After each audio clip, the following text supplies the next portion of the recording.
Hola, ¿qué tal? Seguimos en Adviento. Tradiciones como la corona o la lectura de la palabra de Dios nos hablan de una gran noticia que está por venir, que cambiará el mundo. Es tiempo de anunciar la salvación, de preparar el camino del Señor y anunciarlo de todas las formas posibles, en las homilías, en las catequesis, en parroquias. Una misión que es de todos, laicos, sacerdotes, religiosos y obispos. Comenzamos.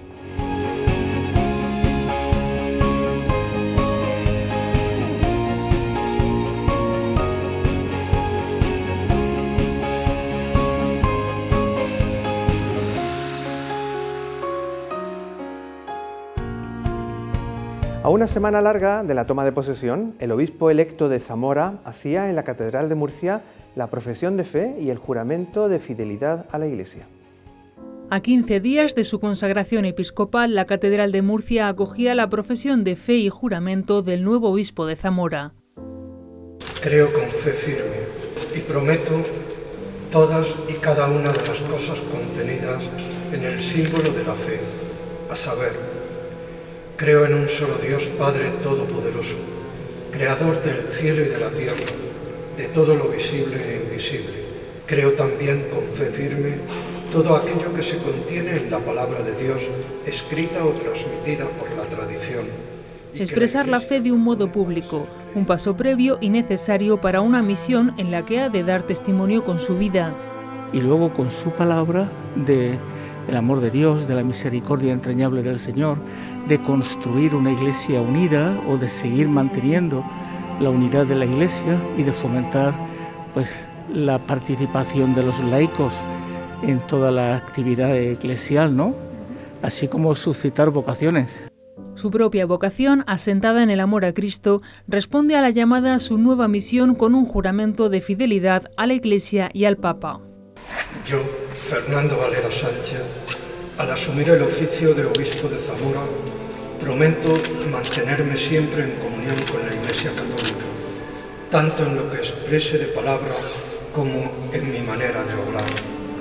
Cumpliré con gran diligencia y fidelidad las obligaciones a las que estoy comprometido con la Iglesia, tanto universal como particular, en la que he sido llamado a ejercer mi servicio según lo establecido por el derecho. En el ejercicio del ministerio que me ha sido confiado en nombre de la Iglesia, conservaré íntegro el depósito de la fe y lo transmitiré y explicaré fielmente. La celebración eucarística, con una importante presencia de amigos y familiares, era presidida por el obispo de Cartagena, Monseñor José Manuel Lorca Planés, junto al obispo auxiliar, Monseñor Sebastián Chico Martínez, y el arzobispo emérito de Burgos, Monseñor Francisco Gilellín, y en presencia del consejero de la Nunciatura Apostólica en España, Monseñor Gianluca Perici, quien ha manifestado la felicitación del nuncio de su santidad. Monseñor Valera expresaba la emoción por el momento vivido. Nervioso, pero con mucha emoción de hacerlo y de hacerlo aquí en nuestra iglesia diocesana, con el seminario, con la gente que nos acompaña. Con un caluroso aplauso de los presentes se acompañaba al obispo electo de Zamora, que el 12 de diciembre tomará posesión de su sede.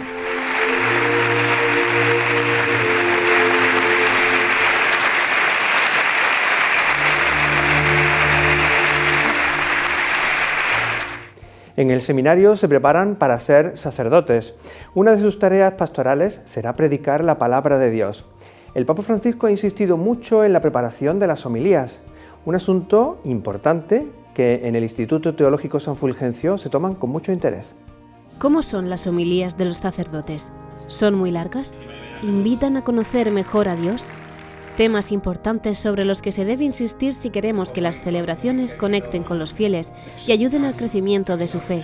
Durante sus años como director del Instituto Teológico, Cristóbal Sevilla ha buscado potenciar en la formación de los futuros sacerdotes competencias en comunicación. Mi trabajo fue, en primer lugar, diseñar esta asignatura para los del último curso. Yo estaba aquí de director de este centro y en una modificación, en una mejora del plan de estudios, vimos con el señor obispo, con don José Manuel, que había que introducir una asignatura que fuera sobre homilética, ¿no?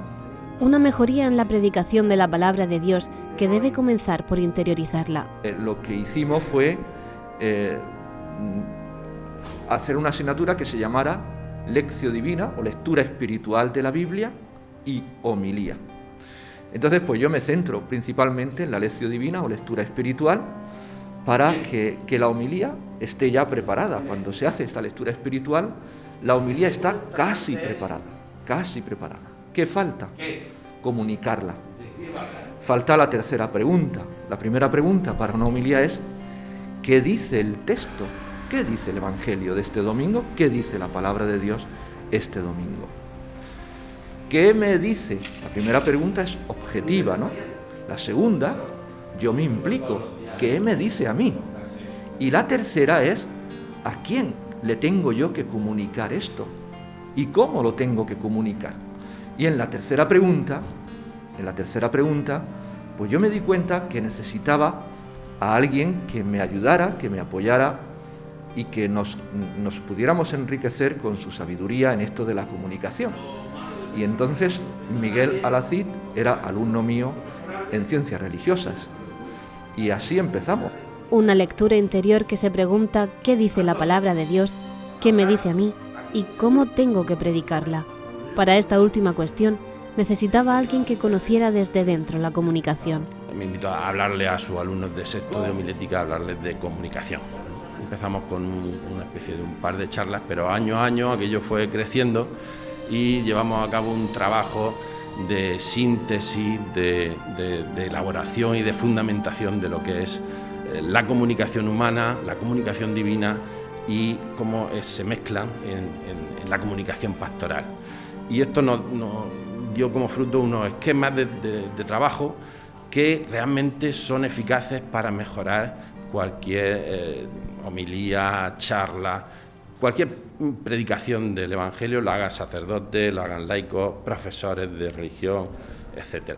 Una experiencia que insiste en la relación de unir la meditación con la comunicación de la palabra de Dios. Si un sacerdote, un comunicador, un evangelizador, una catequista, alguien de los que comunicamos el Evangelio, lo hemos interiorizado, lo hemos orado, lo hemos hecho nuestro, saldrá de nosotros implicándonos con entusiasmo. Chi fa l'omelia deve essere conscio che non sta facendo una cosa propria, sta predicando, dando voce a Gesù, sta predicando la parola di Gesù. Porque no se trata de hablar de comunicación, ¿no? Sino se trata de hablar de cómo comunicar el Evangelio. Y ahí la base principal no es nuestro esfuerzo, sino el trabajo del Espíritu Santo, la gracia de Dios. Partimos de ahí y a eso le sumamos nosotros pues todo un esfuerzo, toda una ilusión. Ilusión y brevedad para ir a las ideas principales. ¿Jueces o enriqueces? Que no se trata de darle vueltas a lo mismo, sino enriquecerte tú y enriquecer a los demás. E l'omelia deve essere ben preparata, deve essere breve, breve. E quante volte noi vediamo che nell'omelia alcuni si addormentano, altri chiacchierano o escono fuori a fumare una sigaretta, no? Ah, è vero, eh? Tutti voi lo sapete, è vero. Per questo, per favore, che sia breve l'omelia, ma che sia ben preparata. E come si prepara l'omelia, cari sacerdoti, diaconi, vescovi? Come si prepara? Con la preghiera, con lo studio della parola di Dio e facendo una sintesi chiara. E breve, non deve andare oltre 10 minuti, no, per favore. Con esos objetivos se intenta crear una nueva actitud en los próximos sacerdotes, como Francisco, que viene de la República Dominicana y se forma para dar como sacerdote lo mejor de sí mismo. y estoy aquí porque veo que el Señor me ha hecho un llamado a una vocación al sacerdocio, por eso estoy estudiando y ya estoy en mi 6º año. Y veo que, ¿para qué? Para servir, porque veo que yo mucho tiempo de mi vida, también me extrapolo otra vez al quién, mucho tiempo de mi vida he vivido para mí, pero ahora el Señor, cambiándome la perspectiva, me llama a vivir para Él. Como a él, esta formación busca ayudarles a desarrollar aquellas habilidades que les ayuden a comunicar de un modo más eficaz el Evangelio. Hacemos que el alumno comunique y que se vea a sí mismo y que sepa dónde mejorar. Creemos que debería de abrirse a la formación pues, de sacerdotes, de laicos, de toda a gente de pastoral, ¿no? También incluso los profesores de colegio también, formando pues talleres, ¿no? Más que charlas, hacer talleres donde la gente pueda participar, pueda conocerse, ver cómo su manera de comunicar, ver su estilo, ver las áreas de mejora, cosas que a lo mejor hay que abandonar, etcétera. Nuevas perspectivas para comunicar la palabra de Dios. Y esto es muy necesario porque verdaderamente la mayoría de los predicadores han recibido muy poca o ninguna formación en comunicación. Tenemos fantásticos comunicadores, tenemos curas que evangelizan fenomenalmente bien, pero han aprendido, son autodidactas, o han aprendido por imitación. Si conseguimos darle formación en comunicación, no solo, lo bueno que tiene esto es que no solo los que están más flojos mejoran, sino que los que están más fuertes, los que están más preocupados por el tema, también mejoran más. Mejoras que están al alcance de la mano. Corrigiendo 2 o 3 cositas, la mejora que se podíamos tener sería fantástica. Tenemos experiencia de que eso es así y que funciona. Entonces se trata pues, de llevarlo a más gente. Mejoramos, podemos mejorar en esto y comunicar con sencillez y con entusiasmo la palabra de Dios cada día. Objetivos que responden con mayor celo a la misión de predicar el Evangelio. En tiempos difíciles, las parroquias se vuelcan por mantener la formación y las celebraciones. Hemos visitado en Molina de Segura la parroquia Nuestra Señora de la Asunción. Allí nos cuentan cómo organizan sus actividades.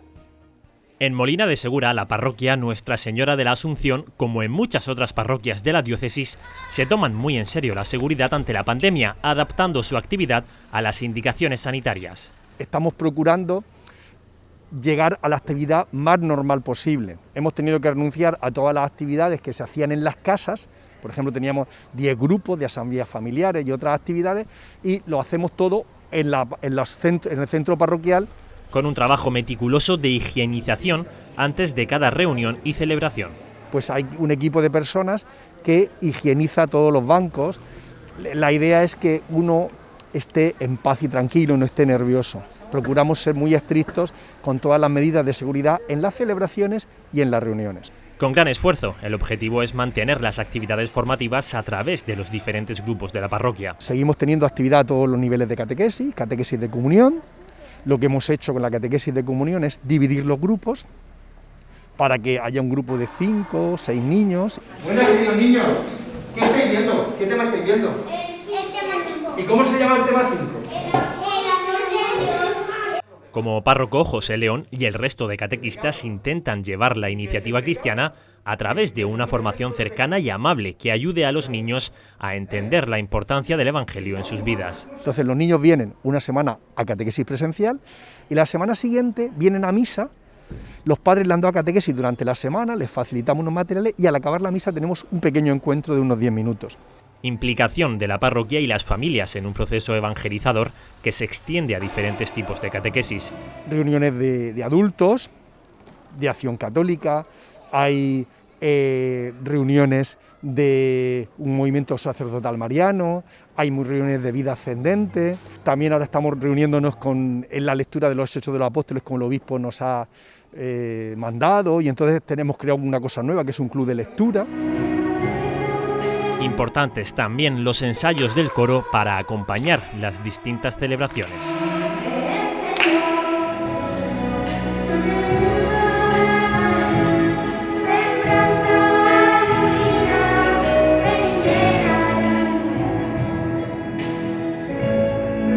Integrando la tecnología de un modo natural, como apoyo en las reuniones. Por ejemplo, podemos tener una reunión del Consejo Pastoral o de los organismos asesores por vía de videoconferencia, que no lo habíamos hecho antes. Cuando durante el tiempo de la pandemia, las reuniones incluso con los niños de catequesis las hemos tenido por vía de videoconferencia. Ahora que podemos estar presencial, pues lo hacemos con mucho cuidado. Aunque hay personas que son personas de riesgo, entonces hay días que hemos conseguido tener una reunión presencial y por videoconferencia.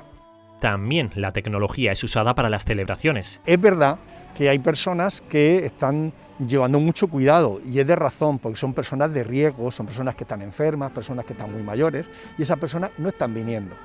Tanto en la misa de las 8:30 de la mañana como ahora de las 7:30 de la tarde y el rosario que empieza a las 7 se transmiten por un canal propio y algunos casi participan a diario en esa celebración de la Eucaristía y nos hacen saber que están ahí. Junto a esta formación, como iglesia en salida, se hace necesario llegar a quienes están lejos en una labor de evangelización y caridad.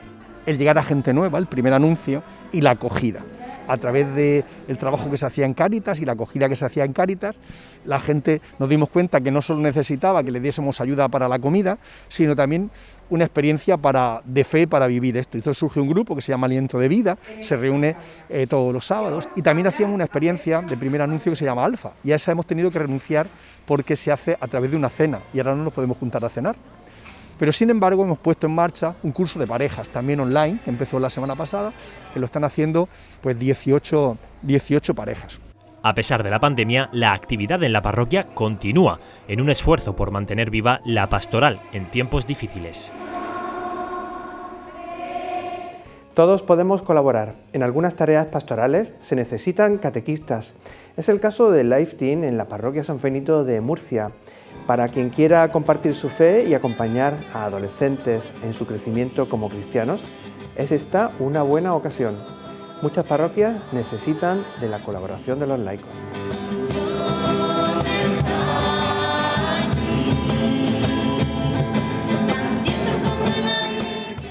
Desde las parroquias, desde la Iglesia, se habla de participación y de estar cerca. En tiempo de Adviento conviene que reflexionemos sobre esta llamada a la cercanía como medio para la conversión. Además contamos con una ayuda. Vamos a oír a don José Manuel Lorca Planes.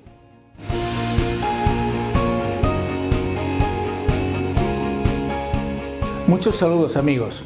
Ya estamos en el segundo domingo de Adviento.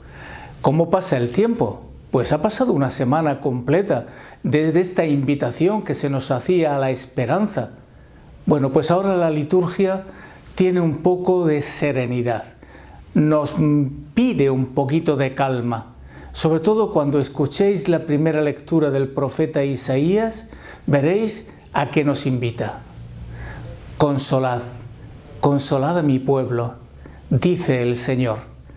Es una invitación evidentemente comprometida, y es que en el fondo lo que sobresale es la ternura de Dios y la cercanía de Dios. Porque en el fondo, ¿qué es lo que nos está diciendo el profeta? Que Dios es Padre, que es el buen pastor, el pastor que nos libera de nuestras prisiones y de nuestros dolores y sufrimientos y nos consuela. Por eso, tranquilidad y a convertirse. Es la llamada que nos hace la Iglesia, pero con urgencia, con una urgencia impresionante, porque lo que nos pide el Señor es: conviértete, pero Dios es paciente. Dios nos está diciendo con urgencia y con fuerza que convirtamos nuestra vida hacia Él, que cambiemos de ruta y vayamos hacia nuestro Señor. Pero con paciencia, nos lo dice el Señor, con una paciencia admirable. ¿Y por qué?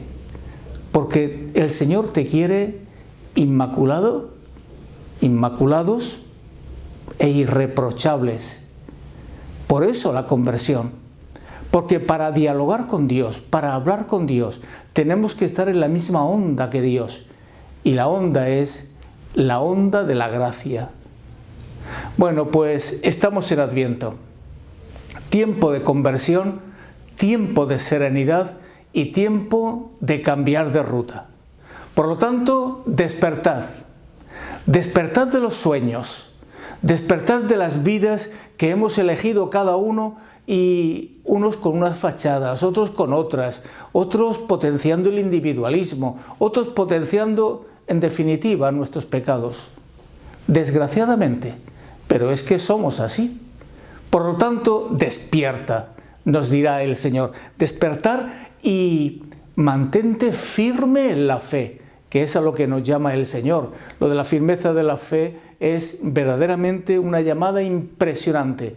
La necesidad de la conversión y, sobre todo, que vivamos la esperanza de la salvación. Por eso hay que convertirse, por eso hay que escuchar a Dios, por eso hay que tener serenidad para oír a Dios, vivir la presencia de Dios en la palabra y en los sacramentos. Bueno, hay alguien que nos va a ayudar. No vamos a estar solos en esta aventura. La Santísima Virgen María. Ella es nuestro modelo de oír a Dios y de hacer su voluntad sin pestañear, con una decisión grande, con un amor inmenso. Pues bajo la protección de la Santísima Virgen María os dejo esta semana.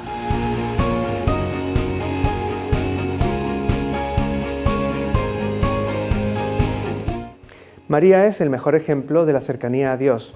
En el Museo Salcillo de Murcia podemos contemplar desde hace unos días una escultura que refleja muy bien esta cercanía, una obra que no se había expuesto nunca al público.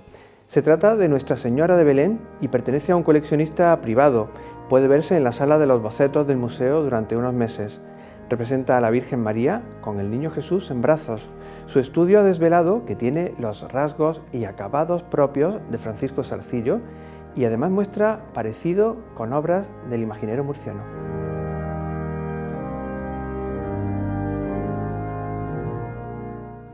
Y antes de irnos, queremos aconsejarle una interesante película. Jesús recomendó a sus apóstoles hacerse como niños. Roca cambia el mundo, se estrena en cines. Con varios premios europeos, Roca cambia el mundo es un antídoto contra la desesperanza. Si la niñez es la etapa de los sueños e ilusiones, la personalidad de Roca es la de una niña que sorprende a todos. Enséñame la Tierra. Sí, claro. De su padre, astronauta, aprende a volar alto y a querer a la familia. Pues es un gran paso hacia la vida en otros planetas. Bien preparada y segura de sus opciones, Roca es una niña de 11 años, valiente y llena de optimismo. Y ahora cualquiera que en este momento se sienta muy feliz. Su alegría contagiosa despierta el interés de otras personas que la encuentran divertida y única. Podéis volver. Y ahora todo el que intencionadamente ha puesto triste a un compañero de clase. Su sinceridad e inconformismo choca con las injusticias. Afronta de un modo original situaciones de bullying en clase y es capaz de saltarse las normas del colegio cuando están en juego otras prioridades. No puedes hablar con ellos, Roca. No sabes de dónde son. Pueden ser peligrosos. No importa de dónde sean, solo vamos a preguntarles si tienen madera. Me preguntaba si podíais darme un poco de madera. Solo necesito un palé o dos. ¿Puedo llevármelos? Estamos construyendo una balsa. Su mirada descubre personas y amigos donde otros solo ven indigentes. Sírvete. Gracias, sois los mejores. Qué graciosa. Soy Roca. ¿Cómo te llamas tú? Su gran corazón le mueve a estrechar lazos en las familias y despertar en otros sus sentimientos. ¿Qué se siente cuando la gente pasa a tu lado sin mirarte? Pues te acostumbras a ser invisible. Es un poco como cuando los chicos son acosados en el colegio. Y lo mejor, quiere cambiar las cosas. Transmite la pasión por unirse a esos cambios y lo hace convirtiéndose en una influencer positiva. Voy a ir haciendo preguntas. El que crea que es aplicable a él entrará en el círculo. Roca cambia el mundo es una película inspiradora en tiempos de indiferencia que demuestra que incluso una niña es capaz de cambiar el mundo.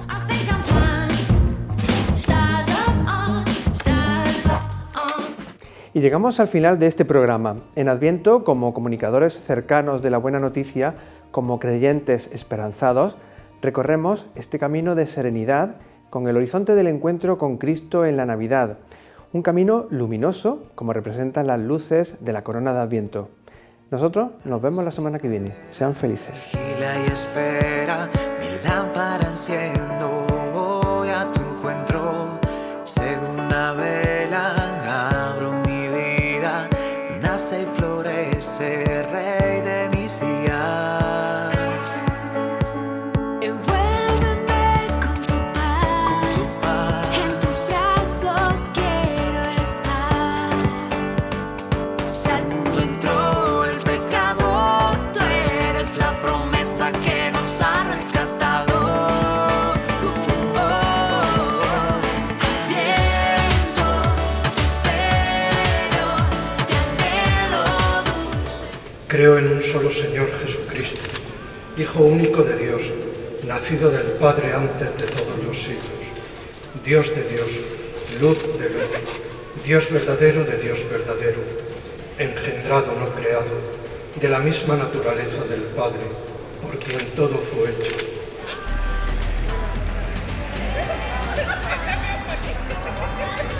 ¿Nos tira de las orejas? No. Si yo robo, ¿eso es un ejemplo de pecado? ¿Quién? ¿Quién es este tío? Y ahora cualquiera que se haya chupado el dedo.